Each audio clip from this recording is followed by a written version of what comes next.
राजिए गो बा गजब के कहल चाहतानी सबसे, बात समझ न आवे का करी। में गोइल मन बदल के, खुश भइल धड़कन मचल के, हम त पहिले ऐसन ना रही। में गोइल मन बदल के, खुश भइल धड़कन मचल के, हम त पहिले ऐसन ना रही। मिलन एक बार के हई, खुशबू पहिला प्यार के हई। उड़ता जज्बाती है चाहत की बात में, उड़ता जज्बाती है चाहत के बात में, तो पहिले ऐसन ना रही।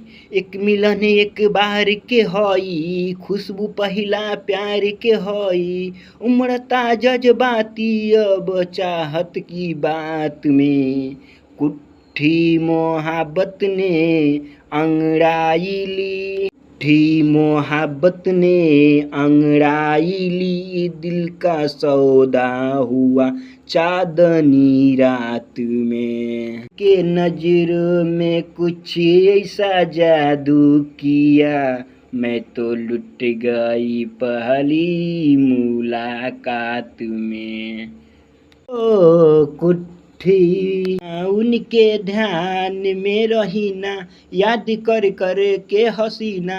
उ मिलल तब बुझाइल पूरा जहान मिल गइल। उनके ध्यान में रही ना, याद कर कर के हसीना।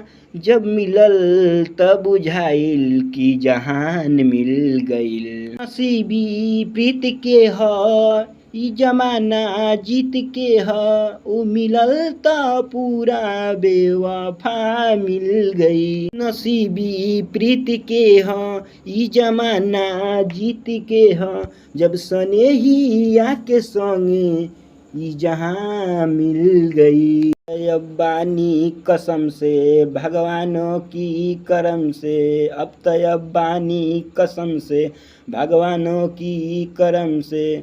अब तो अब हमर जान बन के रही साथ में, कुट्ठी मोहब्बत ने अंगड़ाई ली ऐसा। कुट्ठी मोहब्बत ने अंगड़ाई ली, दिल का सौदा हुआ चांदनी रात में।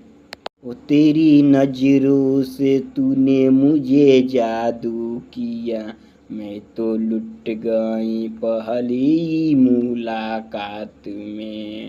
कुट्ठी मोहब्बत ने अंगड़ाई ली, दिल का सौदा हुआ चांदनी रात में। हो मिलते नजरिया हो, भईनी बंवरिया हो, लागत की जन्मों से बाटे साथ हो।